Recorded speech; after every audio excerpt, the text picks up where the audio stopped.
Tuhan di dalam Bilangan pada pasal 6 pada ayat yang ke-25, satu janji berkat yang Tuhan sediakan buat setiap kita adalah Tuhan menyinari engkau dengan wajahnya dan memberi engkau kasih karunia.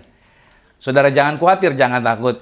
Situasi sulit, situasi berat apapun yang mungkin saat ini Anda sedang hadapi, Tuhan menyinarkan wajahnya, yaitu kepada Anda dan saya, untuk memberikan kita kasih karunia-Nya. Hidup ini kalau bukan karena kasih karunia, hidup ini kalau bukan karena pemberian Tuhan, maka kita tidak punya jaminan akan masa depan.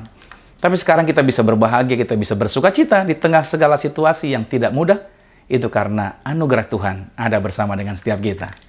Mari saudara, kita masuk dalam sakramen tubuh dan darah Tuhan Yesus. Bersama dengan saya, kita angkat roti ini dan kita berdoa bersama-sama. Mari katakan, dalam nama Tuhan Yesus, inilah roti yang turun dari surga. Inilah tubuh Tuhan Yesus Kristus, tubuh yang tergantung di atas kayu salib, yang memberikan kami bersama dengan keluarga kehidupan yang kekal di dalam kerajaan sorga. Untuk menyempurnakan, agar tubuhku selalu sehat sempurna, sempurna jiwa rohku, dibangkitkan pada akhir zaman. Tubuh Tuhan Yesus Kristus yang telah tertombak, tertikam, tergantung di atas kayu salib, agar kami mulai hari ini tidak akan terkapar di meja operasi. Kami imani bahwa tubuhmu yang terpecah di atas kayu salib memberikan jaminan kemenangan bagi kami untuk menang atas segala penyakit dan tidak akan terkapar di rumah sakit. Dalam nama Tuhan Yesus, inilah roti yang turun dari surga, inilah tubuh Tuhan Yesus Kristus. Mari kita makan tubuh Tuhan Yesus.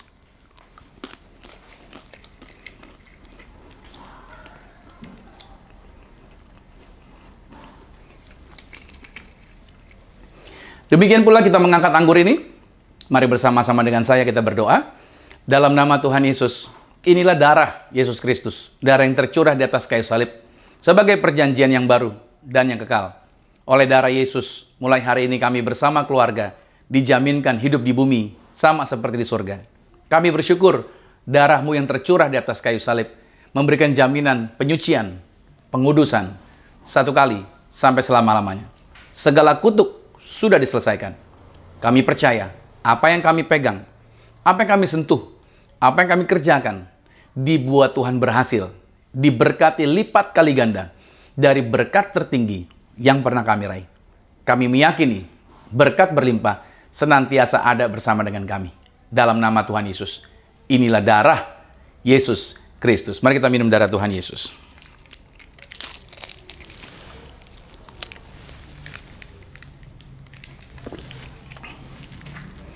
Saudara, Anda juga boleh siapkan yaitu minyak urapan. Ambil botol Anda yang sudah ada pada saudara, ambil minyak Anda. Kita berdoa bersama-sama. Minyak di tangan Anda juga menjadi minyak urapan. Mari ikuti doa saya, sama-sama kita berdoa bagi minyak ini dalam nama Tuhan Yesus. Inilah minyak urapan.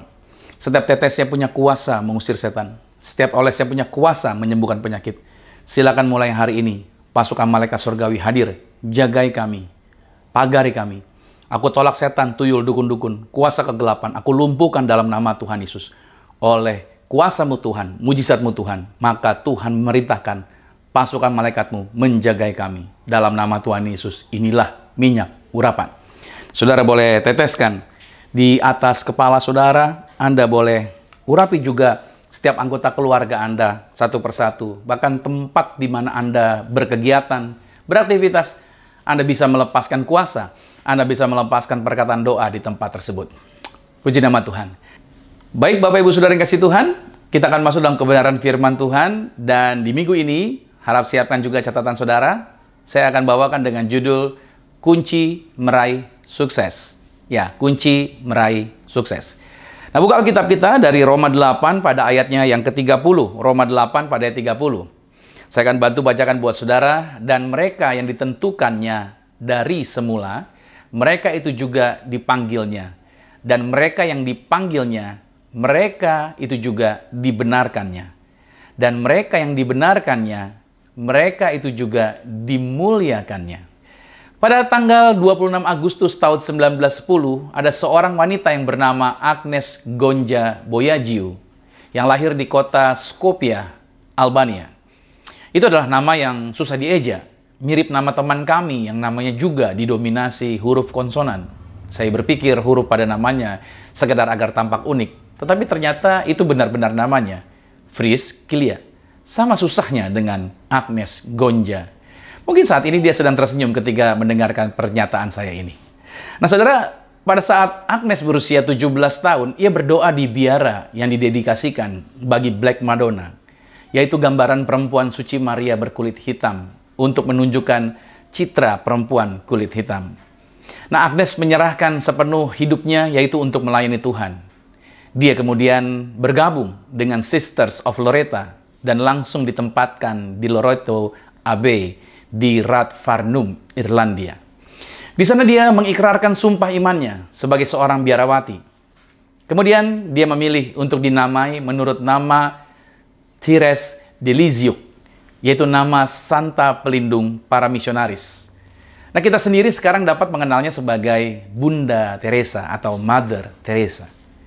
Tidak lama setelah mengikrarkan sumpahnya, Mother Teresa menyampaikan harapannya kepada ibu rohaninya. Dia berkata begini, "Saya punya 3 sen dan saya punya mimpi dari Tuhan. Saya mau mendirikan panti asuhan." Pembimbing rohaninya itu berkata, "Kamu tidak bisa membangun panti asuhan dengan 3 sen. Dengan 3 sen, kamu tidak bisa bikin apa-apa."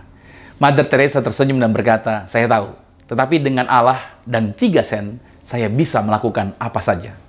50 tahun kemudian, Agnes bekerja di antara kaum termiskin dari orang-orang miskin di daerah kumuh, Calcutta, India. Pada tahun 1979, dia memenangkan hadiah Nobel Perdamaian.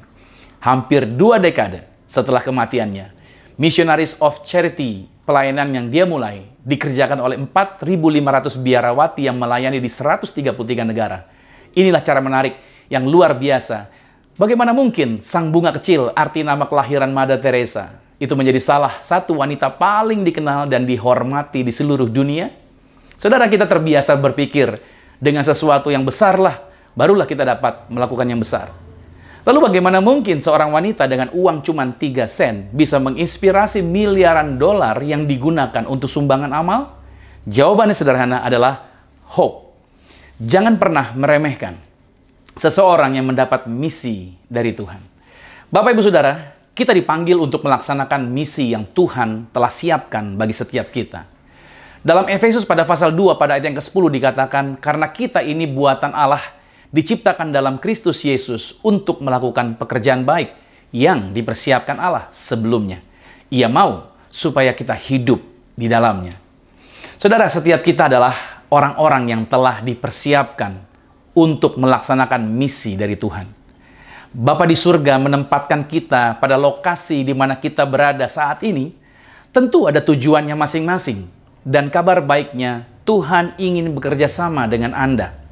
Nah, tentunya dibutuhkan komitmen untuk bergerak dalam panggilan Tuhan.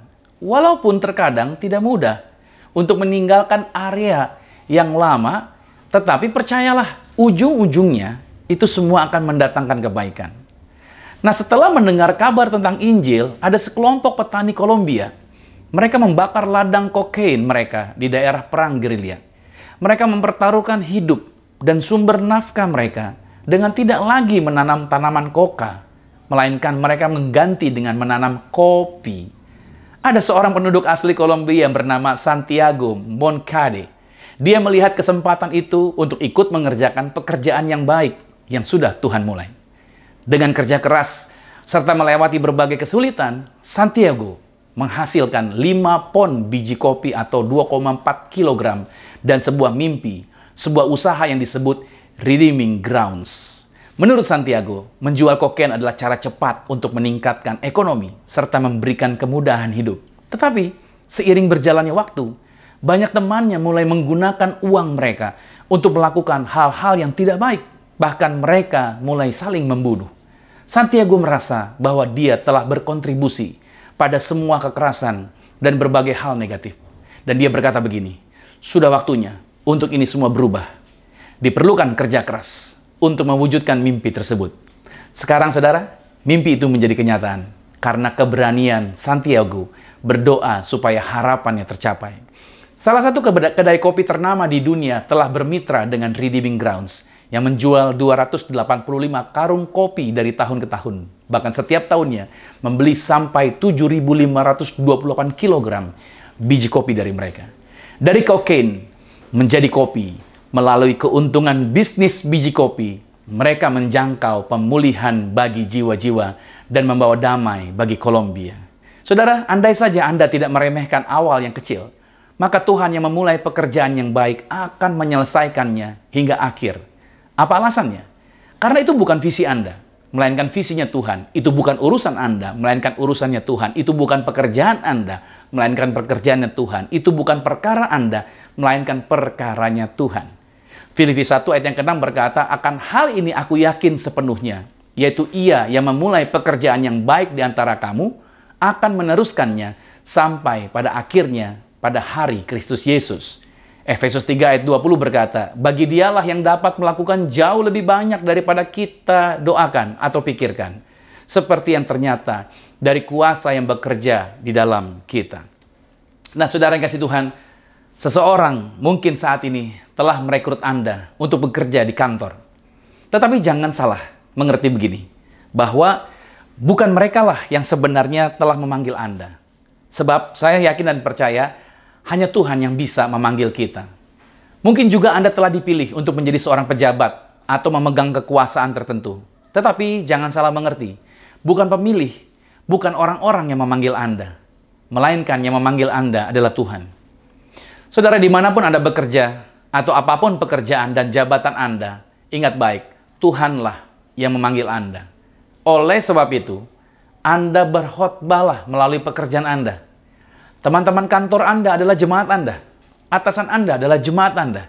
Para kolega dan rekan bisnis sekalipun lawan politik, mereka semua adalah jemaatnya Anda.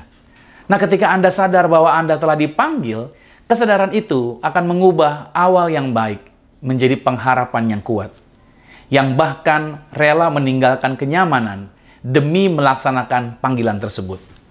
Itulah yang akan membawa Anda kepada kesuksesan yang Tuhan sediakan.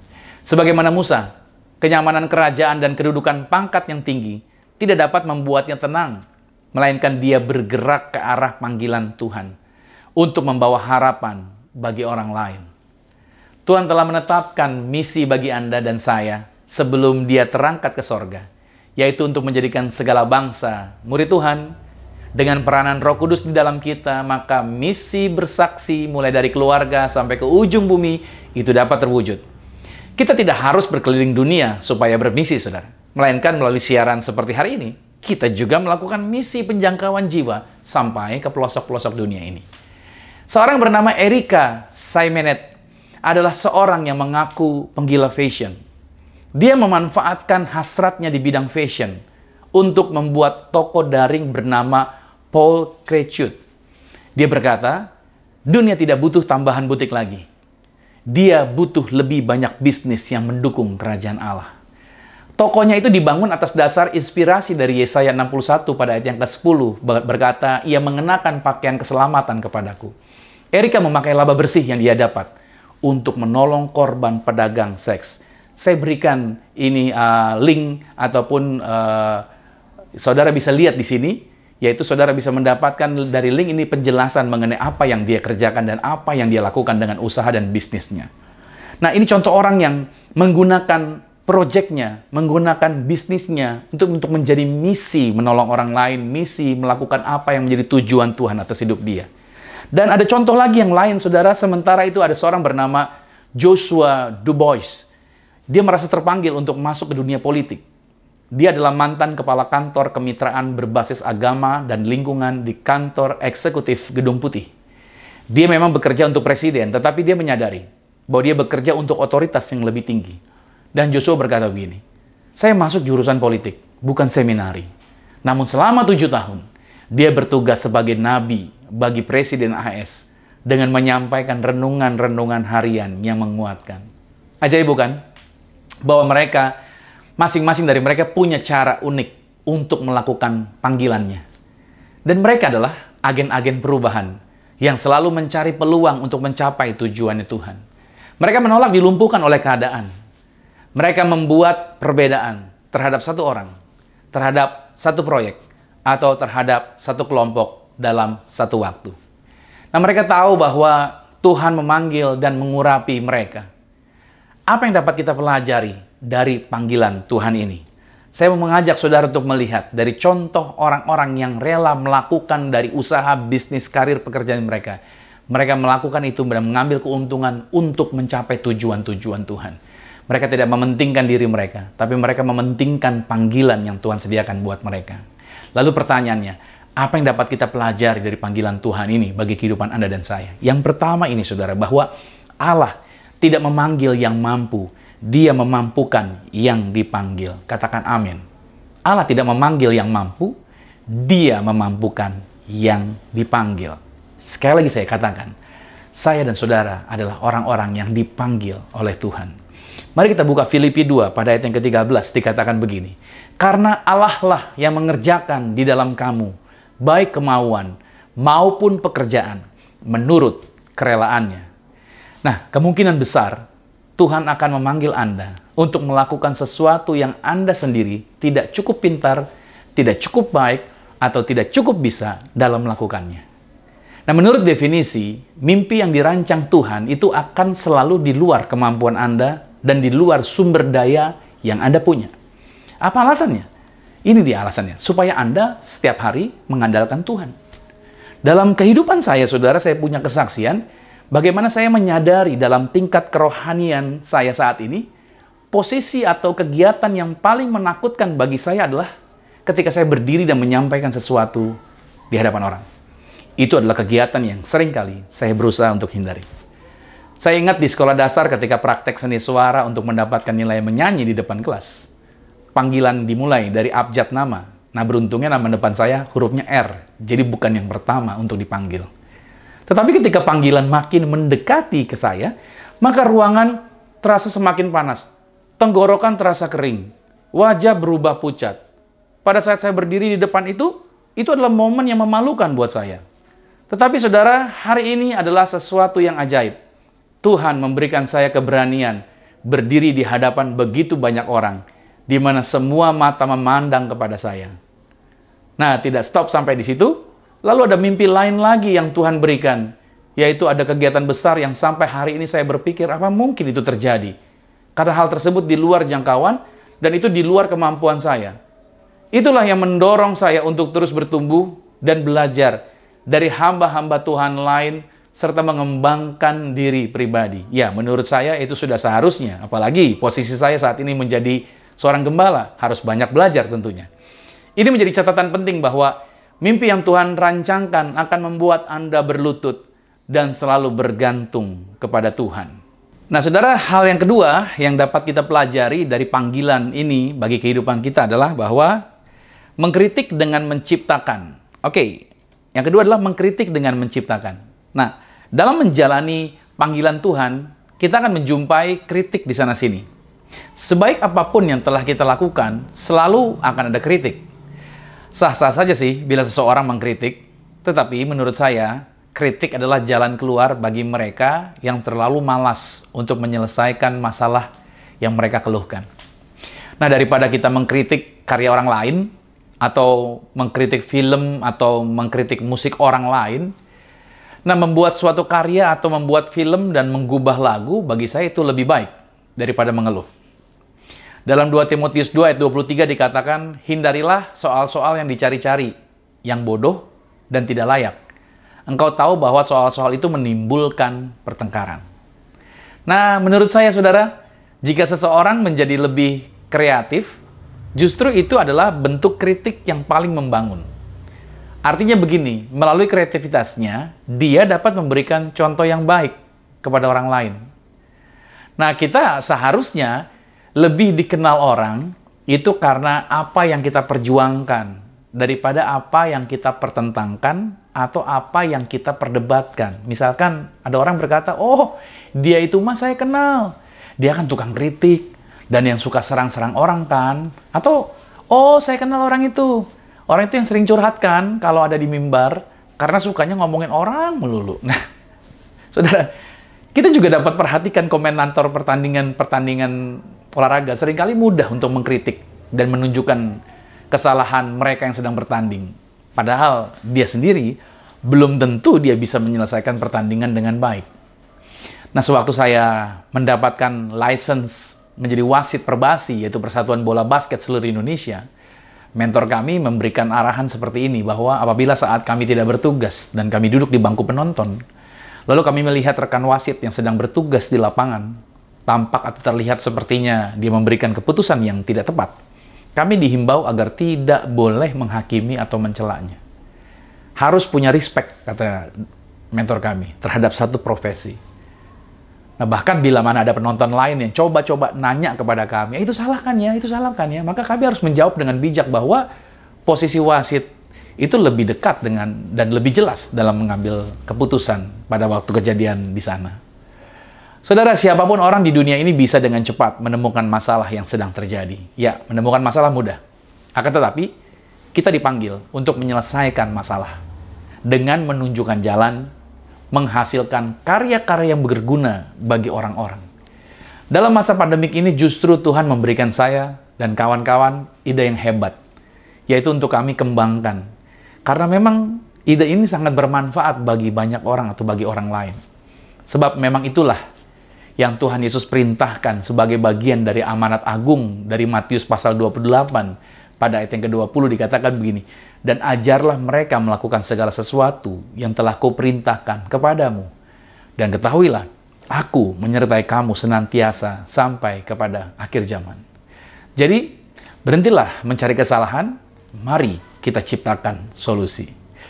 Yang ketiga, saudara, yang dapat kita pelajari adalah bahwa semua orang berhak atas pengurapan. Semua orang berhak atas pengurapan. Catat dan garis bawahi. Ayatnya kita buka di dalam 1 Yohanes pada pasal 2 ayat 27. Dikatakan begini, sebab di dalam diri kamu tetap ada pengurapan yang telah kamu terima daripadanya. Karena itu tidak perlu kamu diajar oleh orang lain. Tetapi sebagaimana pengurapannya mengajar kamu tentang segala sesuatu, dan pengajarannya itu benar, tidak dusta, dan sebagaimana ia dahulu telah mengajar kamu, demikianlah hendaknya kamu tetap tinggal di dalam dia. Nah, saudara, boleh jadi Anda adalah seorang dokter. Mungkin Anda adalah seorang guru, seorang pengacara, atau Anda seorang leader tim asuransi, atau Anda mungkin seorang barista. Tuhan ingin mengurapi Anda untuk melakukan apapun yang harus Anda lakukan. Tidak peduli Anda berpangkat tinggi ataupun rendah. Artinya begini, jika saya memerlukan bantuan hukum, maka saya tentu menginginkan seorang pengacara yang pernah sekolah hukum. Namun, pengacara yang lebih saya butuhkan adalah pengacara yang diurapi Tuhan. Nah, jika saya perlu dioperasi dalam kondisi kesehatan, misalkan, saya tentunya ingin dokter yang pernah sekolah kedokteran. Namun, yang saya ingin lebihkan lagi lebih dari itu, saya ingin seorang dokter yang tangannya diurapi Tuhan. Nah, jika saya ingin mendaftarkan asuransi, maka saya mau dijelaskan oleh seorang agen asuransi yang dapat mengedukasi dengan baik. Tetapi agen yang saya butuhkan adalah penjelasan agen asuransi yang diurapi Tuhan. Nah, kalau saya juga ingin minum double shot latte, maka saya, Anda sudah paham apa yang saya inginkan. Ya, saya butuh barista yang diurapi Tuhan. Ya, sampai sebegitukah? Mungkin Anda bertanya sama saya, kok sampai sebegitukah barista juga harus diurapi Tuhan? Iya, artinya begini saudara, bahwa Anda paham apa saya maksud? Pengurapan Tuhan itu tidak mengenal batasan posisi, pekerjaan, ataupun riwayat hidup seseorang. Apapun posisi pekerjaan Anda, justru di posisi itulah Anda sedang berkhotbah, Anda sedang menyampaikan firman Tuhan. Karena Anda adalah wakilnya Tuhan di dalam dunia ini untuk melaksanakan misi dari Tuhan. Jadi jangan salah tangkap apa yang saya katakan kepada saudara, bahwa kita di bagian kita masing-masing, kita menjadi pemberita kabar baik. Jadi untuk menjadi garam dan terang, untuk menjadi saksi Kristus, bukan hanya seorang hamba Tuhan, bukan hanya mereka yang berdiri di balik mimbar, bukan hanya mereka yang melayani di gereja, tapi buat setiap kita di dalam dunia kita hari-hari, dalam dunia marketplace kita, dalam pekerjaan kita, dalam aktivitas kita, kita sedang menjalankan misi dari Tuhan untuk menyampaikan kabar baik melalui kehidupan kita. Katakan amin, saudara. Ya. Yang keempat yang kita dapat pelajari dari panggilan ini adalah hiduplah untuk mendapat apresiasi dari tangan yang berlubang paku. Matius 25, pada ayat 23 dikatakan, maka kata tuannya itu kepadanya, baik sekali perbuatanmu itu, hai, hambaku yang baik dan yang setia. Engkau telah setia memikul tanggung jawab dalam perkara yang kecil. aku akan memberikan kepadamu tanggung jawab dalam perkara yang besar. Masuklah dan turutlah dalam kebahagiaan Tuhanmu. Saudara kasih Tuhan, yang membuat Sang Pencipta kehidupan ini disenangkan sebenarnya adalah pada saat Ia menjumpai kita, yaitu dalam melakukan tanggung jawab kita dengan segenap hati. Walaupun tampaknya hanya jenis pekerjaan yang tidak diminati, mungkin yang kita kerjaan tidak diminati oleh banyak orang, tetapi Anda mau mengerjakannya secara all out, itu menjadi sesuatu yang berbeda di mata Tuhan. Tuhan senang kalau Anda mengerjakan pekerjaan Anda dengan segenap hati Anda, dengan tanpa ragu-ragu. Anda benar-benar bergiat dalam melakukan pekerjaan Anda. Tuhan tidak memilih mana pekerjaan yang bagus, mana pekerjaan yang lebih atau yang kurang, tidak.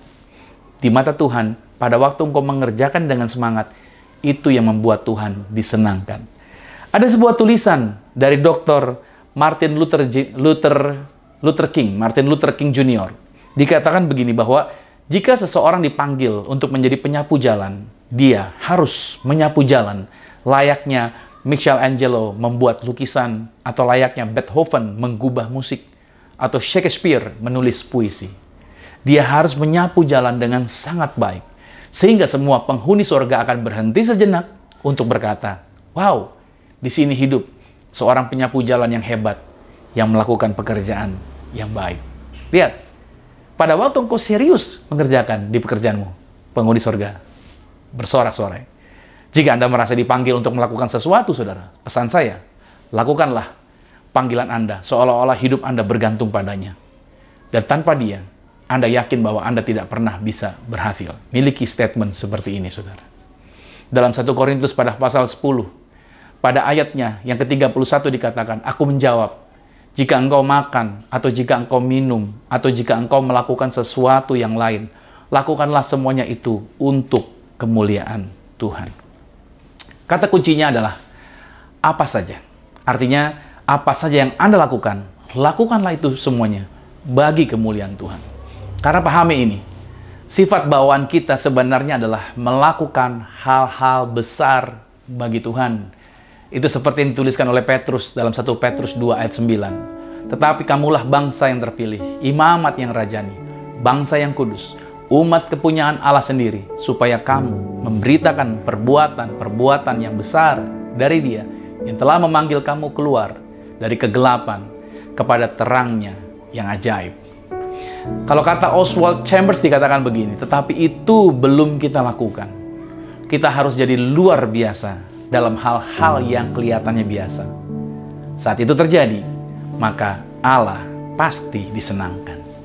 Nah, saudara, saya closing pada saat hari Minggu ini dengan perkataan bahwa apapun pekerjaan Anda atau dimanapun Anda berada dalam hierarki organisasi, Anda dipanggil dan ditugaskan oleh Tuhan. Ingat baik, Anda berada di tempat yang Allah inginkan. Bahkan jika Anda tidak berada di tempat yang Anda inginkan sekalipun, Tuhan tetap menginginkan Anda di sana. Terkadang khotbah terbaik adalah melakukan pekerjaan dengan baik dalam suasana pekerjaan yang buruk, atau melakukan pekerjaan tanpa pamrih dengan hati yang bersyukur dan dengan semangat yang tinggi. Nah, saya sarankan, mari saudara, hari ini kita belajar untuk menyadari bahwa Tuhan telah memanggil setiap kita untuk menjadi kepanjangan tangan Tuhan melalui pekerjaan kita, penghasilan bisnis Anda, melalui jabatan di mana Anda ditempatkan. Itu semuanya adalah panggilan dari Tuhan.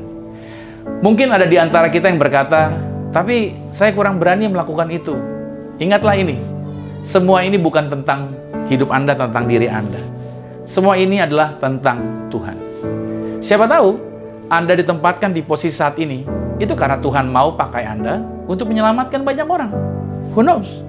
Tuhan tempatkan kau di tempatmu yang sekarang hari ini. Seperti yang terjadi atas Esther. Esther 4 ayat 14 dikatakan begini, sebab sekalipun engkau pada saat ini berdiam diri saja, bagi orang Yahudi akan timbul juga pertolongan dan kelepasan dari pihak lain. Dan engkau dengan kaum keluargamu akan binasa. Siapa tahu, mungkin justru untuk saat yang seperti ini, engkau beroleh kedudukan sebagai ratu. Ratu Esther Dia adalah seorang Yahudi yang berlatar belakang hanya sebagai rakyat biasa. Tetapi Tuhan telah memilihnya untuk menduduki posisi ratu, menggantikan ratu sebelumnya. Dan ternyata Tuhan menempatkannya sebagai persiapan untuk menolong seluruh Yahudi dari ancaman genosida. Mulanya Ratu Esther takut untuk membantu Mordekhai. Tetapi ketika diingatkan akan panggilannya, maka sadarlah Esther bahwa sejak awal Tuhan telah punya rencana melalui Ratu Esther. Demikian halnya juga dengan Yusuf.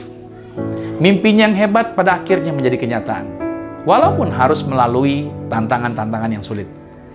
Dan Yusuf menyadari, kepercayaan posisi sebagai pemangku kekuasaan itu bukanlah untuk dirinya, melainkan itu dipersiapkan untuk menyelamatkan banyak orang dari bencana kelaparan, termasuk untuk menyelamatkan keluarga Israel.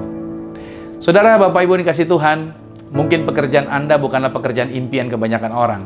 Namun, pekerjaan Anda tidaklah sepenting cara kerja Anda dan untuk siapa Anda bekerja. Jadi, apapun yang Anda lakukan, lakukanlah, perbuatlah itu seperti Michelangelo dalam melukis, seperti Beethoven dalam menggubah simfoni, seperti Shakespeare dalam menulis pujian, dan seperti tukang sapu jalanan yang menyapu dengan indahnya. Apapun pekerjaan Anda, please, jangan berfokus pada pekerjaannya, tapi bayangkan peluang dari apa yang Anda kerjakan. Saya tutup dengan sebuah tulisan dari Mother Teresa yang berkata, "If you cannot feed 100 people, then feed just one."